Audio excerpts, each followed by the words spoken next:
Now let's go to the Middle East, where the US government has called on Australia to provide naval support in the Red Sea as Iranian-backed Houthi rebels attack ships. The US Navy has asked Australia to send a warship after rebels struck at least 3 commercial ships, threatening vital global sea channels. But the government is reportedly wary of fulfilling the request, with Defence Minister and Deputy Prime Minister Richard Marles saying naval efforts right now need to be focused on the Indo-Pacific region. For more, I'm joined by Senior Analyst at the Australian Strategic Policy Institute, Malcolm Davis. Welcome.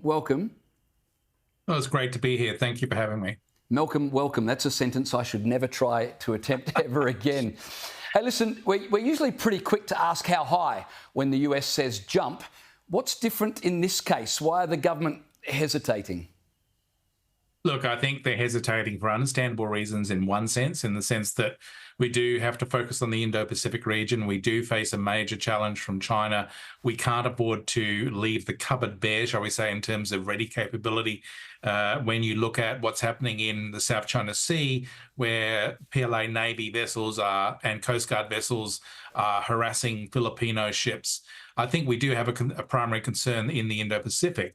But at the same time, we do have an interest in supporting the United States in protecting international maritime trade.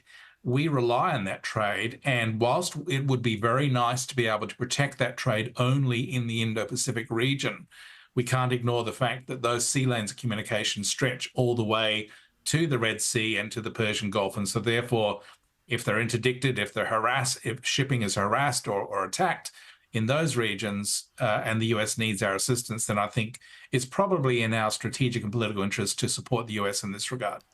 If these attacks continue in the Red Sea and in that region, what are the broader implications?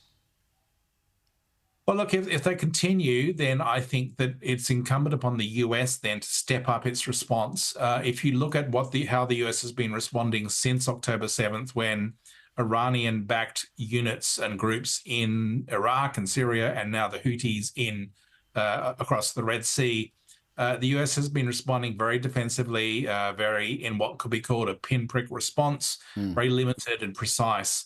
And whilst that's been avoiding escalation and it's been certainly generating military effect, it hasn't been generating deterrence. It hasn't been deterring the Iranians from carrying out these attacks in the future. So I do think that if these attacks continue, then the Biden administration may actually need to take it to the next level to impose additional cost on Iran to bring these attacks to a halt.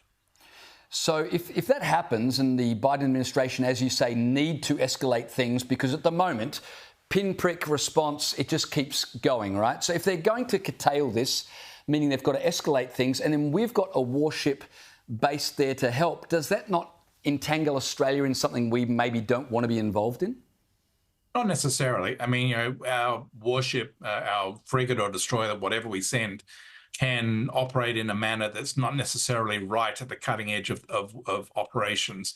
It can basically provide a defensive role for US and other warships in the rear, or if we choose to do so, we can take a more forward edge role and directly support any fight.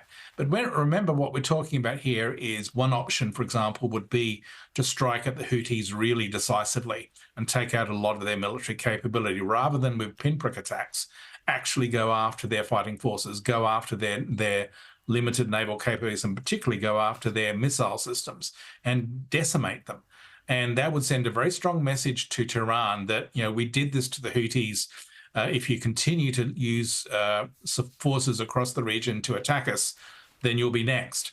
And whilst we don't want to get sucked into another Middle Eastern war, we can't simply allow Iran to utilize these groups to interfere with shipping and to cause chaos and mayhem across the region.